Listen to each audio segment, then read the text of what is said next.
comment gagner de l'argent avec ces contenus. Voici la méthode que moi j'applique, une méthode méconnue par beaucoup de personnes, pourtant diablement efficace. Tout d'abord, il faudrait réaliser que nous sommes dans une ère dans laquelle énormément de personnes se ruent massivement vers les réseaux sociaux pour consommer du contenu.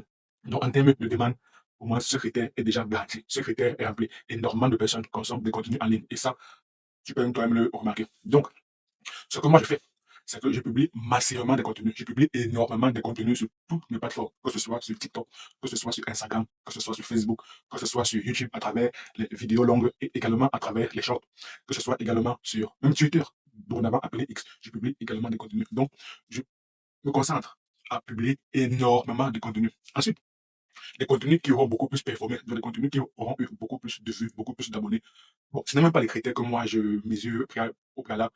Du moins, c'est des contenus que moi j'estime qu'ils ont performé. Ce sont des contenus qui ont obtenu énormément d'engagement.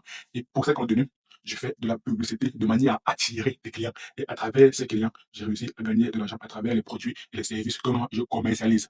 Ça, c'est une méthode diablement efficace que la plupart des personnes n'en parlent réellement pas assez. Pourtant, c'est une méthode qui a porté ses fruits.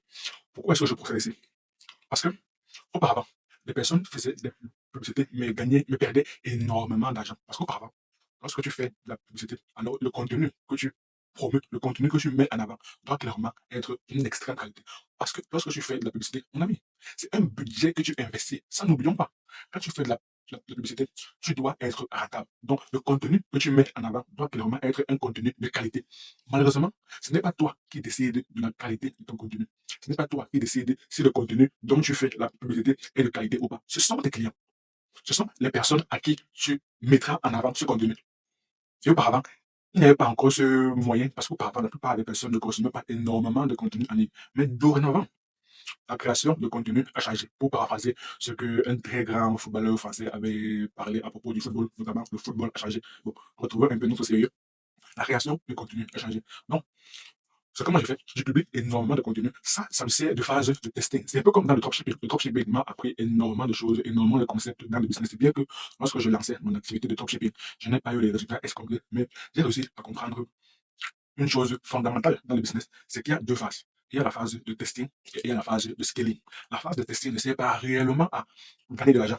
On gagne réellement de l'argent dans la phase de scaling. La phase de testing, comme son nom l'indique, n'est qu'une phase qui permet de tester notre produit ou bien notre service aux yeux de notre clientèle choisie. Donc, à l'issue de la phase de testing, on devrait avoir un résultat concluant. La phase de testing, son unique but est de valider notre produit. Est-ce que ce produit-ci est réellement rentable à travers les critères qu'on aura préalablement choisis? Si, ce- si cette phase de testing s'avère être concluante, alors là, on passe à la phase de testing dans laquelle on investit réellement de l'argent pour réellement gagner de l'argent. Donc, si on revient donc dans l'univers de la création de contenu, le fait que je publie énormément de contenu en ligne, ça me sert de phase de testing. Supposons par exemple que je publie 300 contenus sur une plateforme, ne serait-ce que YouTube. Disons 10 shorts par jour sur YouTube Short. Et ne serait-ce que 1% des contenus réussissent à performer en termes d'engagement, car c'est le critère que moi je mesure. Je ne suis pas en train de mesurer les vues, les abonnés, bien que ce soit des critères importants, mais moi je mesure le critère de l'engagement pour savoir si réellement les personnes sont intéressées par ce que je raconte dans mes vidéos. Si les personnes sont intéressées par ce que je raconte, alors cela va se mesurer à travers l'engagement dans le contenu. Donc, si dans les 300 contenus, il n'y a que ne serait-ce qu'1% de contenu qui aura performé, 1% de 300, nous sommes à 3 contenus par mois. Donc, s'il y a 3 contenus qui auront performé à notre phase de testing et validé, j'ai mes 3 contenus. À travers ces 3 contenus, je lance la publicité de manière à ce que je puisse avoir des clients.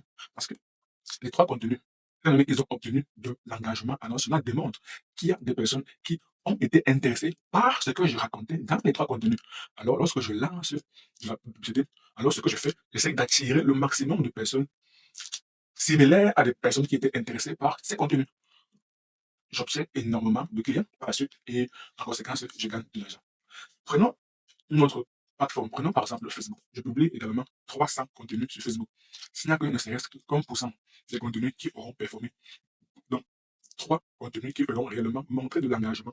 Dans les 3 contenus, cela me démontrerait, cela traduirait qu'il y a eu des personnes qui étaient fortement intéressées par ce que je racontais dans ces 3 contenus. Alors, je booste ces 3 contenus de manière à attirer des personnes qui étaient similaires à ceux qui ont témoigné de l'engagement dans ces 3 contenus parce qu'ils étaient intéressés par ce que je racontais. Alors, il y a beaucoup plus de chances qu'ils puissent devenir par la suite mes clients. Voilà donc une méthode, à mon sens, diablement efficace pour obtenir des clients. Rappelle-toi, nous sommes sur les réseaux sociaux pour générer des revenus. Nous ne sommes pas là pour grossir notre nombre d'abonnés. Nous ne sommes pas là pour avoir beaucoup plus de vues. Nous ne sommes pas là pour avoir beaucoup plus d'abonnés. Car je me pensais que les abonnés ne payent pas les factures. Les vues ne payent pas les factures. Ce sont des métriques, ce sont des critères importants, mais ce n'est pas la finalité. La finalité, c'est de générer des revenus. Donc, à travers ma méthode que je sais être diablement efficace, tu pourras convertir toute cette visibilité que tu auras obtenue en publiant énormément de contenu. Tu pourras les convertir en clients et par la suite en argent, en cash. D'où le concept de content to cash, de contenu à l'argent, du contenu au cash. Convertir la visibilité, convertir notre audience en argent. Car à la fin de la journée, c'est tout ce qui compte.